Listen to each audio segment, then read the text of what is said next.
ఇంటికి పంపడం జరుగుతుంది. మీకు ప్రైవేటు లేకుంటే గవర్నమెంట్ యాజమాన్యాల్లో ఎక్కడైనా ఉద్యోగం దొరుకుతుంది.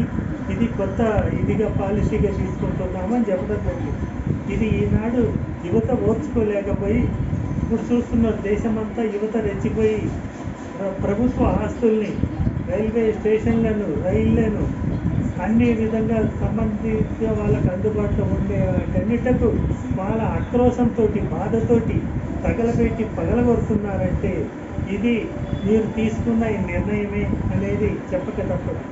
ఇప్పటికైనా ఈ అగ్నిపథను రద్దు చేసుకొని ఇంతకుముందు డిఫెన్స్లో ఆర్మీ, ఎయిర్ ఫోర్స్, నేవీలో ఎట్టయితే ఉద్యోగాలు చేసుకుంటూ సైనికులుగా బతికారో ఆ నానుడిని కొనసాగించాల్సిందిగా మరొక మారు మీకు రిక్వెస్ట్ చేస్తున్నాను. కేంద్ర ప్రభుత్వం చేతిలో ప్రతి విషయము మీ చేతిలో ఉంది. మీరు అనుకుంటే చేయగలుగుతారు. మీరు ఒకసారి ఆలోచించండి. మీరు, మీ కుటుంబాలు, మీ పిల్లలు, మీ భార్య, ఈ కుటుంబాలు మీ ఏ విధంగా నడుస్తున్నాయి అంటే మీరేం ఆకాశాన్ని నుంచి వచ్చిన వాళ్ళు కాదుగా. ప్రజాస్వామ్యబద్ధంగా ప్రజల మధ్యలో నుంచి వచ్చిన వాళ్ళు కాదంటే మీరు ఆర్థికంగా వెసులుబాటు కలిగిన వాళ్ళు, మీరు మంచి చదువులు చదివి ఉన్నతికి చేరేది. ఈ సిపాయి సైనికులు అనే వాళ్ళు బీద స్థాయి వాళ్ళు, బీదతనంగా పుట్టి పెరిగారు.